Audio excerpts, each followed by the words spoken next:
عظیم لوگ وہ ہوتے ہیں جو درد کے صحراؤں میں بیٹھ کر لوگوں کو گلستان کی خبریں دیتے ہیں۔ اگر تم مسکراہٹ کے بعد اللہ پاک کا شکر ادا نہیں کرتے تو تمہیں کوئی حق نہیں کہ اپنے آنسوؤں کی شکایت بھی اللہ پاک سے کرو۔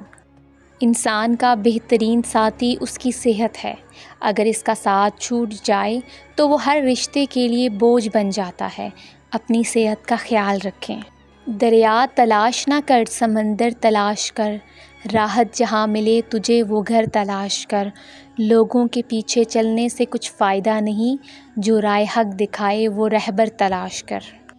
عزتیں، غیرتیں اور پگڑیاں بیٹی کی جولی میں، اور جائیدادیں بیٹے کی جولی میں۔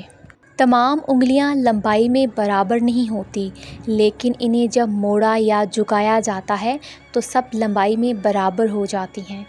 بعض اوقات زندگی تب آسان ہو جاتی ہے جب ہم جھکتے ہیں اور نرم رویہ اختیار کرتے ہیں۔ کوشش بھی کر، امید بھی رکھ، راستہ بھی چن، پھر اس کے بعد تھوڑا مقدر تلاش کر۔ شکر ہے موت سب کو آتی ہے، ورنہ امیر اس بات کا مذاق بنا لیتے کہ غریب تھا اس لیے مر گیا۔ تھکے نہیں ابھی ہم تقسیم کے سفر سے، فرقوں میں ایک فرقہ انسان بھی ہونا چاہیے۔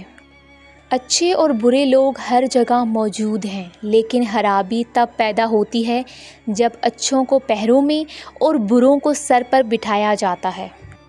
اللہ کہتا ہے دنیا گھوم، سب کو آزما، چوٹیں کھا، دھوکے کھا، پھر مجھے پکار میرے بندے میں حاضر۔ بے شک اللہ ہر وقت توبہ قبول کرنے والا، رحم کرنے والا ہے۔ نیکی کا زمانہ ہو یا نہ ہو، لیکن زمانے کو نیکی کی ضرورت ہمیشہ رہتی ہے۔ آزمائش ان کے لیے ہوتی ہے جنہیں اللہ چاہتا ہے، اور صبر وہی لوگ کرتے ہیں جو اللہ کو چاہتے ہیں۔ زندگی میں کئی بار ہم بنا غلطی کے بھی غلطی مان لیتے ہیں۔ ڈر ہوتا ہے کہیں کوئی اپنا ہم سے روٹھ نہ جائے۔ الحمدللہ، صبر کی حد یہ ہے کہ تقدیر پر کوئی اعتراض نہ ہو۔ اکیلے ہونے کی سب سے اچھی بات یہ ہے کہ جب آپ پریشان ہوں، آپ اداس ہوں، آپ کو سننے والا صرف آپ کا اللہ ہوتا ہے۔ اگر آپ کو یہ ویڈیو اچھی لگی ہے تو ویڈیو کو لائک کریں، چینل کو سبسکرائب کریں۔ تو ملتے ہیں اپنی نیکسٹ ویڈیو میں۔ اپنا خیال رکھیے گا۔ اللہ حافظ۔